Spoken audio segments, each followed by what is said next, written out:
2024 সালের 5 আগস্ট থেকে বাংলাদেশের রাজনীতিতে ক্রমাগত উত্তাপ ও অস্থিরতার সময় চলছে। সরকার পতনের পর দেশজুড়ে রাজনৈতিক জল্পনা কল্পনা ছড়িয়ে পড়েছে। বিশেষ করে বিএনপির ভারপ্রাপ্ত চেয়ারম্যান তারেক রহমানের দেশে প্রত্যাবর্তন নিয়ে প্রশ্ন উঠেছে, কখন তিনি দেশে ফিরবেন। সেটি এখন দেশের রাজনৈতিক মহলের আলোচনার মূল কেন্দ্রবিন্দুতে পরিণত হয়েছে। শুক্রবার ফেনী জেলা শিল্পকলা একাডেমিতে আলোকিত ফেনী আয়োজিত বৃত্তি প্রদান অনুষ্ঠানে প্রধান অতিথির বক্তব্য শেষে সাংবাদিকদের এক প্রশ্নের জবাবে বিএনপির ভাইস চেয়ারম্যান ও ব্যবসায়ী নেতা আব্দুল আউয়াল মিন্টু জানান, নির্বাচনের তারিখ ঘোষণার পর দেশে ফিরবেন তারেক রহমান।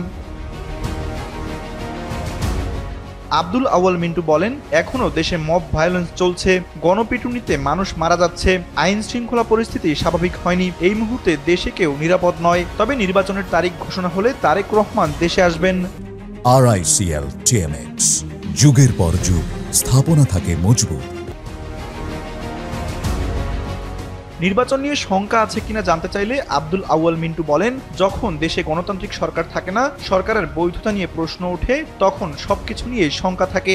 সংবিধানে অন্তর্বর্তীকালীন সরকারের কোনো অপশন নেই, তারপরেও তারা শপথ নিয়েছে, আমরা সেটা মেনে নিয়েছি। কিন্তু সরকারের বৈধতা নিয়ে প্রশ্ন থাকলে নির্বাচন সহ সবকিছু নিয়ে শঙ্কা থেকে যায়।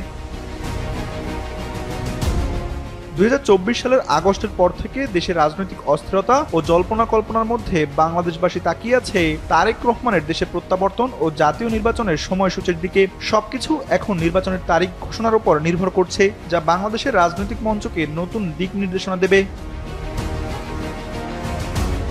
তানভীর আহমেদ, NTV।